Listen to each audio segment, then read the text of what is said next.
Yes, alright, reka nongere mbasuhuze mbifurize kumererwa neza cyane. Mwe mudukunda mukadukurikirana buri munsi kuri channel yanyu n'imikino. Ndaryohewe cyane kongera kuza kuri izi kamera mbazaniye breaking news, makuru yanyu kabisa mugomba kurana muri ya gahunda yanyu ya ararana amakuru. It's a breaking news. Nkuru mbazaniye kuri mugoroba ni nkuru ikomeye cyane, bisaba kugira ngo tugendane neza nkuko bisanzwe. Ahangana ahantu hambere ugomba gukura inkuru ya mbere nkuko bisanzwe muri equipe ya APR Football Club. Hari bombe irimo, hari ikintu kirimo gututumba cyane cyane mu kwezi kwa mbere. Wakwibaza ngo ni ibiki birimo kugenda bizamuka umunsi ku munsi muri equipe ya APR Football Club. Tugiye kuza tubyinjiramo. Breaking news: nyuma y'uko ikipe ya APR itsinze Intare, hari amakuru dukuye Ishorongi avuga ko mu kwezi kwa mbere hari abakinyi bagomba gusohoka muri ekipe ya APR Football Club, barekuwe na ekipe bakajya kwishakira amahirwe ahandi. Iyo ni inkuru itunguye abantu benshi kubera ko ntabwo bisanzwe ko ikipe ya APR yarekura abantu mu kwezi kwa mbere, ahubwo ikunze kubikora mu kwezi kwa gatandatu. Ku busabe bw'abakinyi bamwe na bamwe bifuje gusohoka muri ekipe ya APR Football Club, hari byinshi barimo kugenda basobanura. Ndaje mbyinjiremo. Cyo usabwa nta kindi, bana natwe udukurikire kuri iyi chaîne yanyu ni Rutamu Toke Zone TV, iwabo w'abasportif. Nimba utarakora subscribe, yikore kugira ngo ubu wa mbere mu kubona amakuru. Tugiye kwinjira mu gikomeye cyane cya transfer window, aho isoko ry'igura n'igurisha ryafunguwe haba mu Rwanda ndetse no ku mugabane w'i Buraya. Ni mu kwezi kwa mbere tugiye kongera kubona amatransferi avuze ubuhuha, ariko amakuru ava inyuma azibanda cyane muri ekipe ya Rayon Sport. Niyo ekipe ikeneye elema nyinshi muri iyi shampiyona y'u Rwanda Premier League. Ese muri ekipe ya APR ni bande bashobora gusohoka mu kwezi kwa mbere, bijyanye n'ubwumvikane buri kubaho ndetse na management ku mabaruwa ubuyobozi bw'ikipe ya APR bwakiriye ku bakinyi bifuza gusesa amasezerano? It's a breaking news. Ndabizi neza ko muzabyumva handi, ariko it's official. Twamaze kwinjira ndani muri ekipe ya APR, tureba byinshi no kugendera biturukamo. Ubwo tuza no kubihuza n'imikino ya friendly game. Kuri mugoroba Mutoza Tarebu yafite match komeye cyane ekipe y'Intare. Ni match bakiniye Ishorongi ku bakinyi basigaye batagiye muri ekipe nationale y'u Rwanda yahamagawe.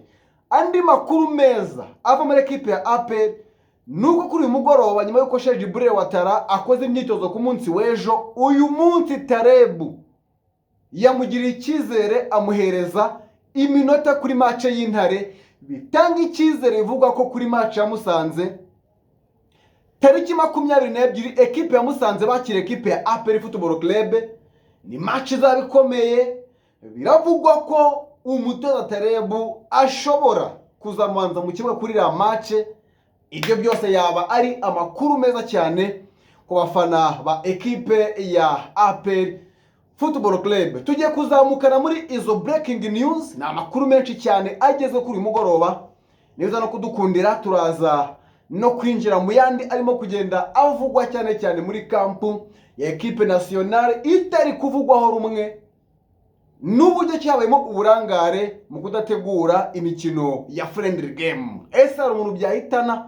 Ibyo byose ni amakuru arimo kugenda atutumba munsi ku munsi. Wowe kora ikintu kimwe gusa, kanda kuri subscribe wiyabonesha kugira ngo ujye ubona buri kimwe cyose, kila kitu kuri iyi channel. Ariko nanone nkuko mwagiye mubidusaba, hari abantu bifuje ko twakora groupe ya Rutamu Toke Zone TV igomba kuzajya icamo amakuru yose. Hari abantu bifuje ko iyo groupe yabaho, namwe twarabitekereje. Niyo mpamvu twatangiye kujya twakira nimero zanyu. Iyo nimero ipininzemo hasi murayibona, muyinjiremo hanyuma mwandike kuri WhatsApp tubwirana umuherere n'ibyo mwifuza, hanyuma tubashire muri groupe ya Rutamu Toke Zone TV ahantu hagomba kuzajya haca ibiganiro bigiye bitandukanye byanyu nk'abakunzi bacu, ndetse n'amakuru agiye atandukanye arimo kugenda avugwa hirya no hino mu isi. Ubwo rero ntucikanwe, kora subscribe ubundi tuzamukane neza cyane. Ubundi mbere yo kwinjira muri iyi nkuru biransaba kubanza gutuza, nkanywa ku mazi, nkamera neza, kuko ni inkuru utapfa kumvira ahandi hantu kuri aya masaha usibye hano iwacu. Ndabanza nkwe ku mazi, mbanze mbobeze imihogo. Abikomeye cyane kuresista. Iyo umuhogo utagenda neza ushobora kwisanga waguye fire. Niyo mpamvu tunywa amazi kugira ngo tumanuke neza cyane Kizimbabwe nta probleme n'imwe irimo kugenda ituzitira. So, breaking news. Muri ekipe ya APR Football Club, nyuma y'umukino wayobozaga n'ikipe y'Intare, ni match amical yo kwitegura cyangwa se Mutoza Tarebu ahereza amahirwe abakinnyi basanzwe batabona umwanya wo gukina muri ekipe ya APR Football Club.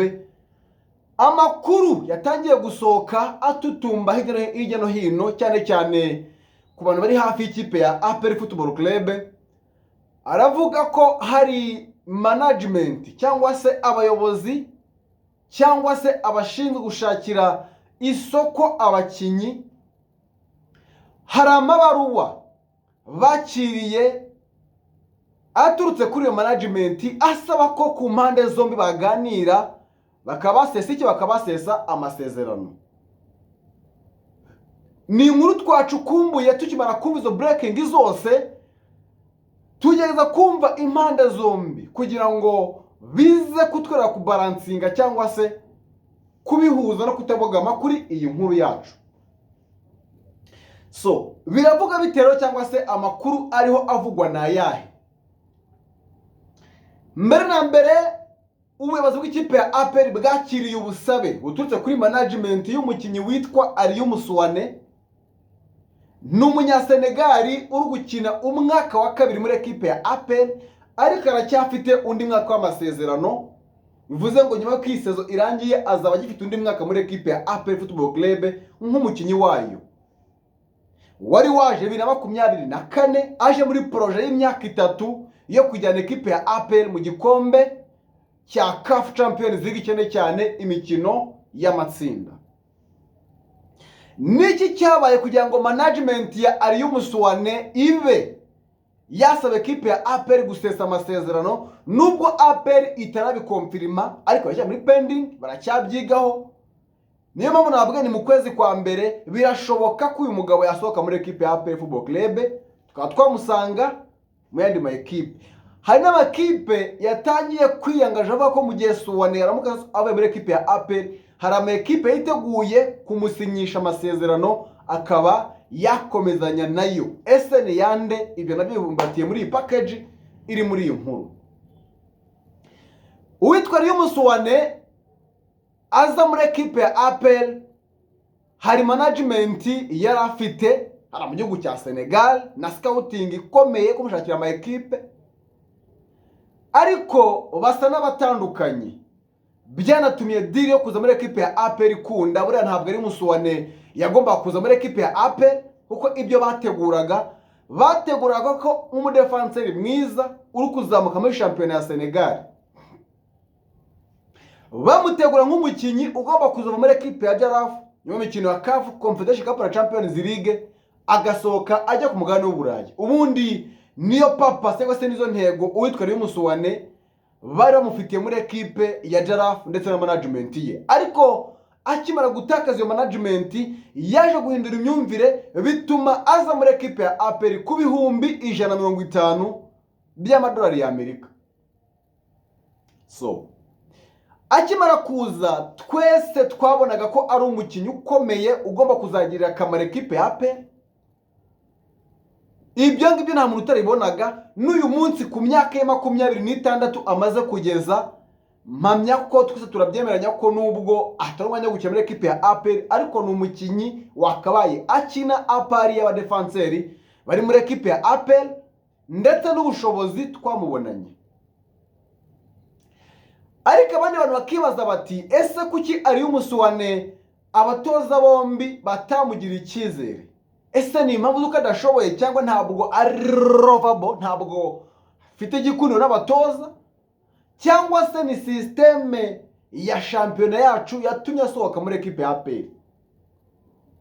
Abantu benshi tukabyibaza cyane, ariko nubwo twabyibaza cyangwa se tukabireka, hariyo umusore nemera ko nanjye ari umukinnyi wakabakiye muri ekipe ya APR. Nge nemeza ko byamubereye igihombo kuza muri ekipe ya APR. Yarahombye cyane kuko agomba kuza muri ekipe ya APR, muri ekipe asanzwe akina, bikaba byamufasha kongera amasezerano muri ekipe ya APR, ariko akayongera n'umushahara wiyongera. Ibyo byose bikagendana, byamara kugendana bikaba byazamura agaciro ke cyane cyane kujya muri financial. Ariko kuza muri ekipe ya APR yatakaje umwanya wo gukina, umwanya ntawagifite. Gutakaza umwanya bisobanuye ngo nubwo yasohoka muri ekipe ya APR ntabwo agifite access cyangwa se ntabwo yahita abona club nziza yishimiye mu buryo bworoshye. Biyasaba n'ubundi izindi mbaraga zikomeye cyane kugira ngo yabona club, kuko iyo uvuye ahantu umaze imyaka 2 udakina, tubona gukora muri ekipe nationale byanga byakunda ikintu gikomeye cyane, bitakaza kuki hari negative impact bigira kuki kuri kariyeri yawe. Kikaba ari cyo kintu kiri kuba kurinde kuri Aliou Msuwane. Ibyo by'abantu tugomba kubyemera, wabishaka utabishaka. So nyuma y'ibyo byose rero, Aliou Msuwane yaje kongera kwihuza na management ye. Abamukoreraga management mu gihe gishize cyangwa se mu myaka iherutse barongeye bagira bate, baravuga bati why not, twagusuza muri scouting yacu tukakumanaginga. Ubwumvikane bw'impande zombi baza kubyumvikana. Bakimara kubyumvikana rero, ikintu cya mbere bajya gukora Aliou Msuwane ni ukumusohora muri ekipe ya APR Football Club, bakamushakira indi club yo kwerekezamo. It's official breaking news. Uwitwa Aliou Msuwane arasohoka muri ekipe ya APR uko byagenda kose mu kwezi kwa mbere. Agomba gushakaho gukina kubera ko afite imyaka yo gukina umupira, ntabwo arakura, aracyari mutoya, cyangwa icyo ni kimwe. Ariko nubwo akiri mutoya, akeneye kujya ahantu akina kugira ngo arance kariyeri, kuko APR yamaze kumwangiriza. Si umukinnyi ukiri inyenyeri, no muri Senegal nta kazoza bakimubonamo nk'ako bamubonagamo 2024 akimira ekipe ya Jaraaf. So muri APR rero, ubuyobozi bw'ikipe ya APR Football Club bukaba bwaramaze kwakira ubusabe buturutse kuri management y'umugabo Aliou Msuwane, basaba ko basesa amasezerano, umubano wari hagati y'ikipe ya APR ndetse n'umuntu witwa Aliou Msuwane na management ye ukarangira, bakamuha release letter agasohoka muri ekipe ya APR Football Club. Kubera ko ari wasabye gusohoka muri ekipe ya APR, akagera free agent, muri APR batekere bavuga bati why tumuspendinga ibintu byinshi. Recruitment yahawe, salary afata ya buri kwezi, amafaranga menshi cyane, miliyoni nyinshi. Bakavuga bati twamurekura akaba yagenda, ariko se kugenda ari free agent tumurekuye, igihombo APR yabigiramo ni kihe? Cyo ngicyo nacyo abantu bakakizana. Ariko icyo abantu bamenya nuko APR yari yifuze ko nimba ari club imushaka yaza bakavugana, hanyuma ekipe ya APR ko yamurekura, nayo hari akantu gatoya ibonye kuri transfer ye. Ariko amakuru ava inyuma akavuga ko nta ekipe imushaka. Aliou Msuwane nta ekipe imushaka, ni umukinnyi uraho ukiri kugwana n'ubuzima uko yabona club. So APR rero ikava mu kwezi kwa mbere iracyakomeza kubyigaho, ariko mu kwezi kwa mbere Aliou Msuwane ashobora guhabwa release letter agasohoka muri ekipe ya APR. It's official. Ayo ngo ni amakuru ukwiriye kumenya kandi ukamenya mu bambere, cyane cyane kwa kunzi w'ikipe ya APR Football Club. Iyo nkuru mwicare muyizi, it's official. Breaking news. Ese Aliou Msuwane uzamwibukiraho iki? Kuko byanga byakunda ntara amezi 2 asigaje muri ekipe ya APR kugira ngo abe yasohoka. Gisigaye ni ukumusinyira bakamarira izi leta akajya kwishakira akaryo muri rusange. Ariko hano mu gihugu cy'u Rwanda ntandi ma ekipe arimo kugenda avuga ko amushaka. Hari ama ekipe yakaba yerekezamo, ariko na ekipe iri kuri karibure igiye kureba salary afata, kareba recruitment n'iki biragoye ko yabona ekipe mu Rwanda. Ahubwo amakuru aravuga ko ekipe ya FC Jalaf yaturutse mu gihugu cya Senegal. FC Jalaf yiteguye kumeza amasezerano, hanyuma bagahita babyumvikanaho akongera akajya kubakinira mu rwego rwo kuroransa kariyeri atambuka agana hehe, agana kwindi migabane havuyemo ku mugabane wa Afurika. Bore breaking news, abantu muyicarane muyimenye. Ariko sina ari umusuwane gusa, undi mukinyi ugomba gusohoka muri ekipe ya APR nta gihindutse mu kwezi kwa mbere ni umugabo witwa Lamine Ba. Lamine Ba ni umunyamari, yambara nimero 14 muri ekipe ya APR. Ari mu bakinyi beza ni nakunze umwaka ushize. Lamine Ba umwaka ushize ari mu bakinyi bakoze ibibare myiza muri shampiyona. Ariko byaje kwa mwaka ikipe ya APR izana undi mu playmaker, bazana Memeri Dao. Akimara kuza Memeri Dao byabaye nk'ibishira akadomo ku bindi bintu byose batekerezaga kuri Lamine Ba.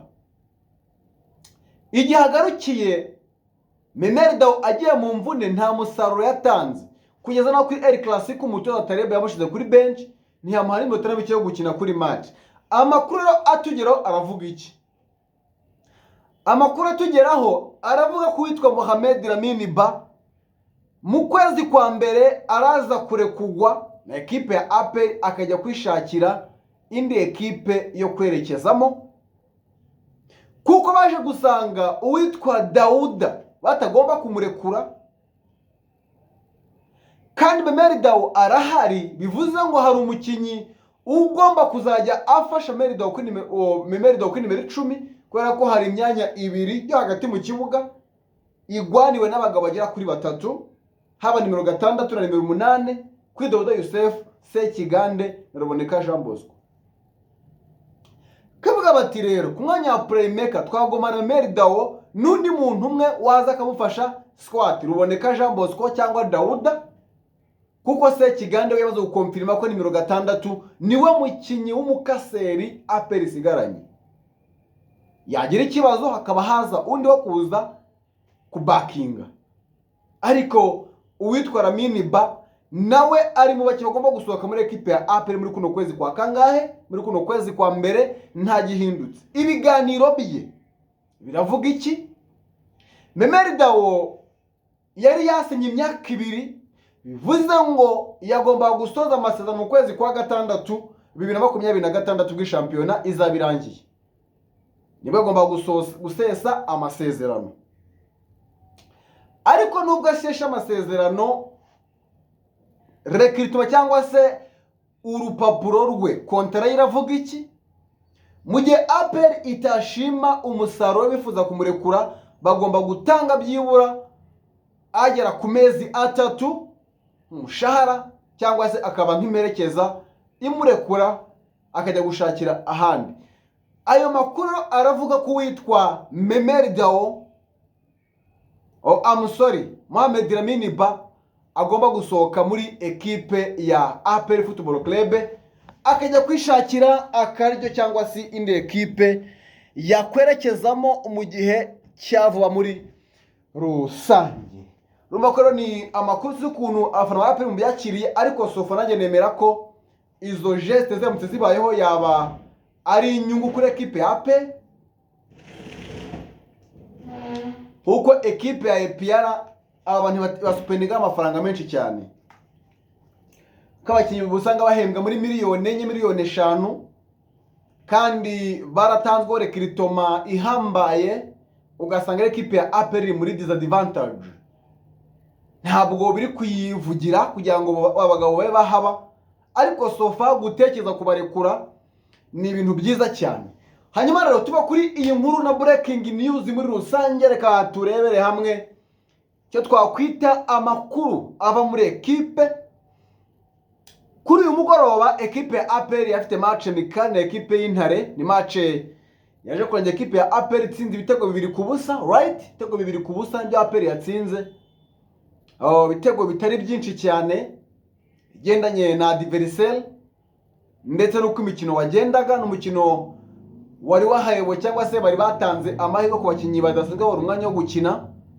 Babanza mu kibuga baramazanye nababonye nabari Musuwane batangiye Eden aba Alexis Nduwaye, umwana wavuye muri ekipe ya Gasogi United. Ni match bagiye bakoreshwa, ariko amakuru meza nshaka kubwira abantu ari kuri Sheikh Djibril Ouattara. Sheikh Djibril Ouattara ku munsi w'ejo yari yakoze imyitozo na ekipe muri rusange. Yakoze imyitozo ku munsi w'ejo, imyitozo ya mbere, ndetse wakumva impumeko ibyo umutoza yatubwiye muri press conference kuri match ya Rayon maze gutsinda derby. Nibyagaragaye ku munsi w'ejo bikagaragaza ko kuri match ya Musanze igomba kuzaba tariki 22 kipe ya Musanze yakira ekipe ya APR Football Club ku bworoherane. Bivuga ko awitwa Sheikh Djibril Ouattara ashobora kuba ariyo match ya mbere azagaragaramo nyuma yo kumara amezi hafi 2 arenga atagaragara muri activities za ekipe ya APR.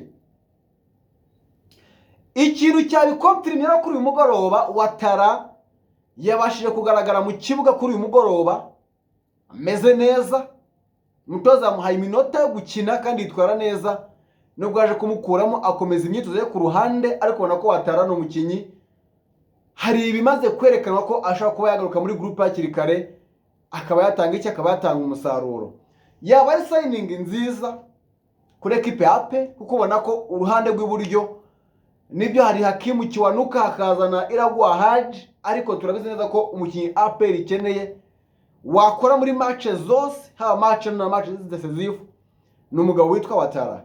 So rero kongera kumurekipera akaza muri groupe ni zimwe mu mbaraga zikomeye cyane ekipe ya APR yaba yongereye muri groupe yayo. Ubwo ni amakuru meza kuri ekipe ya APR, bivuze ngo ekipe ya Musanze igomba gukenyera igakomeza ko gukina match Ouattara yagarutse. Mpamya ko ni ibintu bikomeye cyane kuri ekipe ya Musanze Football Club, ikaba avantage kuri ekipe ya APR. Ubwo ibyo byose birimo kugenda bipendega cyane bizamuka umunsi ku munsi byo kwishimira cyane. Ariko mwabantu mwe ibintu ntabwo byoroshye, ntabwo byoroshye cyane muri ekipe ya APR. Nayo makuru kugenda avugwamo n'abandi benshi, n'andi makuru azagenda azamuka atutumba umunsi ku munsi, tuzagenda tuyaganira muri rusange. Ariko nizo breaking news zagendaga zivuga muri ekipe ya APR Football Club. Icyo usabwa nta kindi, kanda kuri subscribe, iyaboneshe, ukande kuri subscribe, ukore kuri share na comment, kugira ngo ujye ubona buri kimwe cyose kira kitu. Ngira ngo abantu mwadukurikiye mwabonye cyo twakwita nka surprise El Clasico. Nta yindi channel wayireberaho sibyo kuri Rutamutoka zone timenye ngo n'abantu mutayirebye mushaka kureba highlight mwasubye mukabireba, match live iriho. Ariko mwabantu mwe utwo tuntu twose tuza twinjiramo nta handi hantu wadusanga ni kuri iyi channel. Kanda kuri subscribe, ukore kuri share na comment, mu group agiye atandukanye kugira ngo cyo tuzamukana buri munsi turyoherwa cyane. Buri muntu wese ameze neza cyane, content baryohera n'imikino. Ariko ntabwo nagenda ntabwiye abataramu badukunda bari mu bihugu byo hanze, bihugu by'Ubwongereza. Tufite abantu bagiye batandukanye, za Belgique, mu Buholandi hari abanyarwanda benshi cyane, za Australia, ndetse no ku mugabane wa Amerika muri rusange hari abantu benshi. So ni umwanya mwiza wo kugira ngo mukomeze dukundisha no ku bantu banyu. Uramutse ushaka gutanga igitekerezo cyawe, amarembo arafunguye. Hasi harimo nimero, aho hose wahacisha buri kimwe cyose. Swat uri kutwandikira byo twakosora kuri WhatsApp, nimero iri kuri WhatsApp, ari no kudufasha mu bundi buryo bugiye butandukanye wabikora. Ko hari abakapo cyane bavuga bati dushigikira abantu, tuwa supporting bakeneye inkunga. so ibyo byose rero tujya duhuza kimwe kuri kimwe, hanyuma tukavuga tuti why not, kuki tutakora geste hanyuma abantu bakamera neza cyane muri rusange. Amakuru ni menshi ntabwo twayasoza, ahubwo rekana content ya equipe ya Rayon tuyiha umwanya wayo, ko hari amakuru menshi kuvuga muri equipe ya Rayon Sport. Equipe ya Rayon ntabwo birasobanuka neza, ngira ngo mwabonye ko Perezida Tade hari ibyo yatangaje umunsi mu kiganiro yakoreye ku itangazamakuru kimwe, ariko nanone ntabwo bikuraho ukuri kw'ibyo tubona. Hari ibyo tubona bitari byiza, equipe ya Rayon akaba yihindura, ariko ugasanga ntabwo irimo gushaka kugira icyo bikoraho. Nubwo itagira icyo bikoraho, ntabwo bikoraho kuri kw'ibyo tubona. Turafata content ya equipe ya Rayon Sport tuyiganire ukwayo. So reka nshimire abantu twari kumwe muri kano kanya, mwari benshi cyane, reka mbashimire cyane mbabwira nti like, share na comment. Ibitekerezo byanyu ni ingenzi, muterekeho tuzamukane ubundi turyohe muri rusange.